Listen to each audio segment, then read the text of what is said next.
एक बार एक व्यक्ति गौतम बुद्ध के आश्रम में रहने आया। आश्रम की शांति में 2 दिन बीत जाने के बाद वह बुद्ध के पास जाता है और कहता है, बुद्ध, मेरे मन में कुछ प्रश्न उठ रहे हैं। मैं उनका उत्तर जानने के लिए यहाँ आया हूँ। बुद्ध ने कहा, पूछो, आपका प्रश्न क्या है? उस आदमी ने कहा, बुद्ध, मैं अपने जीवन से बिल्कुल भी खुश नहीं हूँ। दुखों और परेशानियों के पहाड़ ने मेरे जीवन को नर्क बना दिया है। मेरे जीवन में कुछ भी ठीक नहीं चल रहा है। मैं जानना चाहता हूं कि मेरे साथ यह सब क्यों हो रहा है। मैं इतना बदकिस्मत क्यों हूं? बुद्ध ने कहा, सबसे पहले तुम मुझे बताओ कि इसका कारण क्या है। आपके दुख के लिए वे कौन सी बातें हैं जिनके कारण आप इतने परेशान और चिंतित हो गए? बुद्ध के प्रश्न पर कुछ देर सोचने के बाद उस व्यक्ति ने कहा, यह कैसा प्रश्न है? मैंने आपसे एक प्रश्न पूछा और आप उत्तर देने के बजाय पूछ रहे हैं। बुद्ध उस व्यक्ति की बात सुनकर मुस्कुराए। यदि तुम अपने दुख का कारण नहीं जानते हो तो तुम मुझसे यह उम्मीद कैसे कर सकते हो कि मैं तुम्हारे दुख का कारण जान पाऊंगा? व्यक्ति ने कहा, बुद्ध, लेकिन लोग कहते हैं कि आप भगवान हैं, आप सब कुछ जानते हैं, आप लोगों के मन को पढ़ते हैं, तब आपको मेरे दुख का कारण पता चल जाएगा। बुद्ध हल्के से मुस्कुराए और गंभीर स्वर में बोले, तुम यह सोचकर गलती कर रहे हो कि कोई आएगा और तुम्हें तुम्हारी सभी समस्याओं से बाहर निकाल देगा, लेकिन ऐसा कभी नहीं होगा।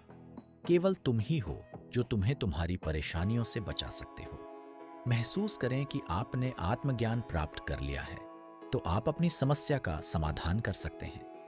मैं भी आपके जैसा हूं, फर्क सिर्फ इतना है कि सब कुछ साफ है। जिस दिन आपके जीवन की सभी समस्याएं दूर हो जाएंगी, उसी दिन से आपकी भी समस्या के लिए बुद्ध के पास जाने की जरूरत नहीं पड़ेगी। बुद्ध ने उस व्यक्ति से पूछा, क्या तुमने कभी किसी फूल को ध्यान से देखा है? यह सुनकर वह व्यक्ति आश्चर्यचकित हो गया और बोला, बुद्ध, फूल तो एक साधारण सी चीज है, इसे तो सभी ने देखा है।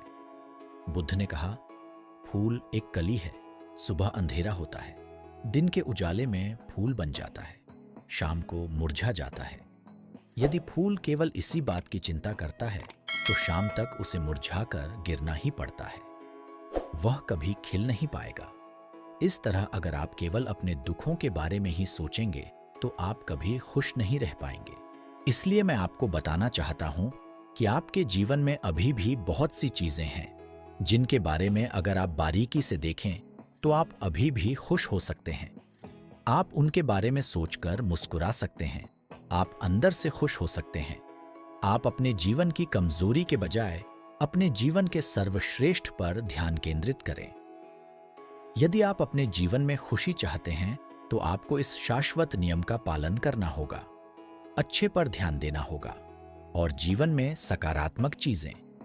मैं तुम्हें सिर्फ रास्ता दिखा सकता हूं, मैं तुम्हें दिखा सकता हूं कि उस रास्ते पर कैसे चलना है, लेकिन तुम्हें उस रास्ते पर चलना होगा। बुद्ध के ऐसे शब्द सुनकर वह आदमी कुछ देर तक शांत बैठा रहा। फिर उसने कुछ सोचा और कहा, लेकिन बुद्ध, मैं चलता हूं, एक बात समझ नहीं आ रही, क्या मेरा पूरा जीवन एक ही तरीके से हल हो सकता है? बुद्ध ने बहुत धीरे से उत्तर देना शुरू किया। मान लीजिए कि कोई भविष्यवक्ता आपको बताता है कि आज शाम तक आपकी मृत्यु निश्चित है। यह जानकर आपको उन बातों की चिंता होगी जिनके बारे में आप अभी चिंता कर रहे थे। आपको याद भी नहीं होगा कि किस तरह की परेशानियां हैं और किस बात की चिंता कर रहे हैं। आप उस वक्त सिर्फ उस हकीकत के बारे में सोच रहे होंगे जिसे लोग मौत कहते हैं। अचानक आपको एहसास होगा कि जिन छोटी छोटी चीजों को आप उसकी सबसे बड़ी परेशानियां कहते थे, वह कुछ भी नहीं। अचानक आपको लगेगा कि चिंता करना बेकार है, आज शाम तक मैं दुनिया छोड़ने वाला हूं।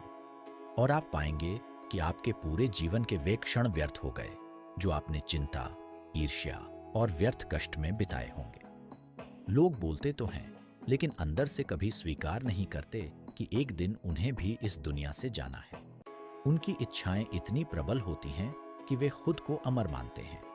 सुख और दुख दोनों ही स्थायी नहीं हैं, यह हमारे कार्यों और विचारों से निर्मित होते हैं। वह आदमी जो बुद्ध की बातें सुन रहा था, टोकते हुए बोला, तो आपके कहने का मतलब यह है कि मैं हमेशा सोचता हूं कि मैं मरने वाला हूं। क्या यह सोच मेरी सभी समस्याओं का समाधान कर देगी? नहीं, ऐसा कभी मत सोचिए। आपको बस यह स्वीकार करना होगा कि दुनिया में मेरी उपस्थिति अनिश्चित है। मैं जब तक यहां हूं, एक खुशहाल जीवन जीऊंगा। आपके जीवन में जो भी अच्छी चीजें हो रही हैं, उनके साथ जिएं। वह तुम्हें आंतरिक खुशी और शांति देगी। अपना दिमाग ठीक करो और धीरे धीरे तुम्हारे जीवन की सभी समस्याएं समाप्त हो जाएंगी। व्यक्ति के जीवन के अधिकतर दुख उसकी इच्छा से ही उत्पन्न होते हैं, इसलिए आप अपने मन पर नियंत्रण रखें। यदि आप अपने मन का इलाज एक बच्चे के मन की तरह कर सकते हैं, तो आपको आंतरिक शांति महसूस होगी। उस व्यक्ति ने कहा कि आपने मन को नियंत्रित करने की बात कही, आप चंचल मन को कैसे नियंत्रित कर सकते हैं? बुद्ध ने कहा कि सबसे पहले तुम्हें सुख और दुख के बीच अंतर समझना होगा। आपको सबसे पहले यह जानना होगा कि आपके लिए खुशी और दुख का क्या मतलब है। इसके बाद अभ्यास के द्वारा अपने मन को इस प्रकार तैयार करना है कि आप न तो खुशी के मौके पर ज्यादा खुश हों और न ही दुखी होने पर ज्यादा दुखी हों।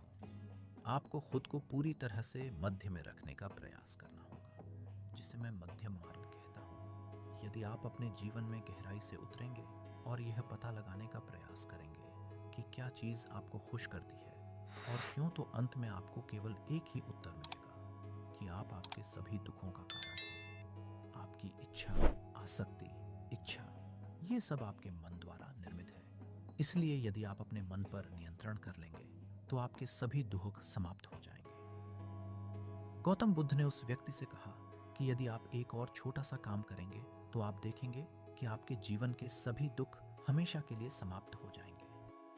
बुद्ध के मुख से ऐसे वचन सुनकर वह व्यक्ति उत्तेजित हो गया और बोला, मुझे उसके लिए क्या करना होगा? बुद्ध के मुख से ऐसे शब्द सुनकर वह व्यक्ति उत्तेजित हो गया और बोला, मुझे उसके लिए क्या करना होगा? बुद्ध ने कहा कि तुम अगले 2 दिनों तक किसी से बात नहीं करोगे और कागज लेकर आशाराम के एकांत स्थान पर बैठ गए।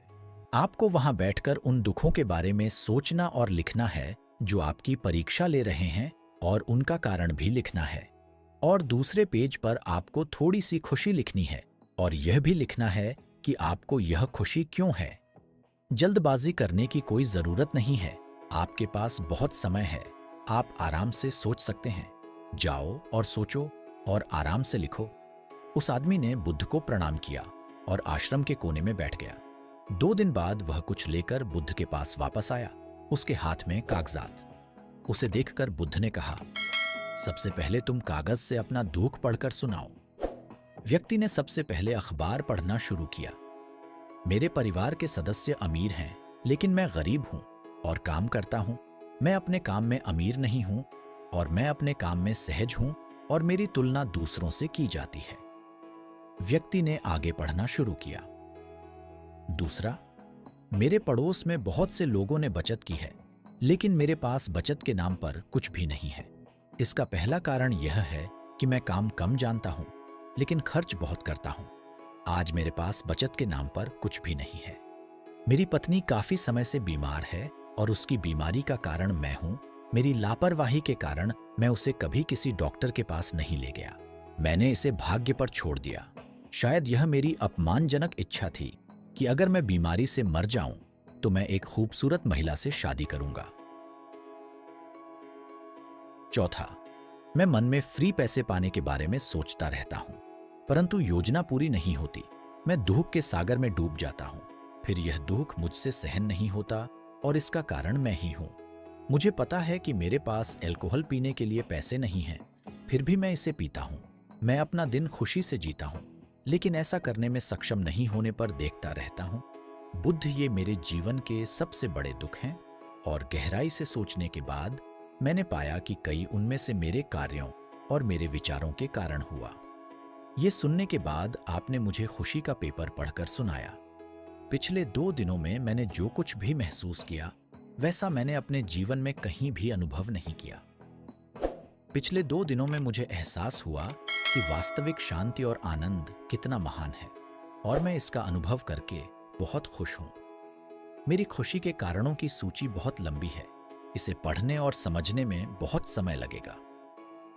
उस व्यक्ति के मुंह से ऐसी बातें सुनकर वह व्यक्ति मुस्कुराया और बोला, सिर्फ आपके लिए ही नहीं बल्कि हम सभी के लिए कारण एक ही है। वह व्यक्ति अपना बहुत सारा समय बर्बाद करता है। आप दुख का कारण ढूंढने में लगे हैं। हमारा जीवन भी एक तरह से सुख, शांति और आनंद की तिजोरी है। बुद्ध ने उस व्यक्ति से कहा कि खुशी के सभी कारणों को साझा करने की जरूरत नहीं है, तुम उनमें से कुछ का पाठ कर सकते हो। वह व्यक्ति बड़ी मुस्कुराहट के साथ पढ़ने लगा। पहली खुशी, क्योंकि मैं जीवित हूं और दुनिया में रह रहा हूं और मैं स्वस्थ हूं। मेरे माता पिता, एक पत्नी और 2 बच्चे हैं। ऐसे ही मेरे पिता के पास कई अनमोल खजाने हैं, जैसे मेरे माता पिता का प्यार, मेरी पत्नी का प्यार, मेरे बच्चों का प्यार और एक पिता की खुशी। दूसरा कारण यह है कि मैं कड़ी मेहनत कर सकता हूं। मैं कोई भी काम कर सकता हूं। आपकी आय में कोई बाधा नहीं आ सकती और आप अपने परिवार की सभी जरूरतों को पूरा कर सकते हैं। मुझे खुशी है कि मैं एक खुशहाल परिवार बना सकता हूं। मैं अपनी तुलना अपने भाइयों, अपने पड़ोसियों से करता हूं और आपने कृपा करके मुझे मानवता वाला इंसान बनाया है। सभी बुरी आदतों को छोड़कर आप सुखी और खुशहाल जीवन जी सकते हैं। और मेरे लिए सबसे बड़ी खुशी और सौभाग्य की बात यह है कि मुझे एक जगह मिल जाए और जब तक मैं इस दुनिया में हूं, हमारी इच्छा और आसक्ति ही सभी दुखों का कारण है। मैं खुद को जानने की पूरी कोशिश करूंगा और मैंने कभी नहीं किया। जीवित रहे। अब आप अपने परिवार के पास रह सकते हैं। यह जीवन सबके साथ है। आपके जीवन में कोई भी परेशानी आपको घेरने की कोशिश कर सकती है। जीवन अपने आप से कहने के लिए बहुत छोटा है और इस जीवन में आप चिंताओं और दुखों को खुद पर हावी नहीं होने देंगे। शांति से बैठकर उस दुख का कारण जानने का प्रयास करें और यदि मिल जाए तो उसे नष्ट कर दें। इस तरह आप मानसिक शांति और कभी न खत्म होने वाली खुशी पा सकते हैं। दोस्तों, आशा करता हूं कि आपको इस कहानी से बहुत कुछ सीखने को मिला होगा। इस कहानी में बस इतना ही। मिलते हैं अगली कहानी में। जब तक अपना ख्याल रखिएगा। धन्यवाद।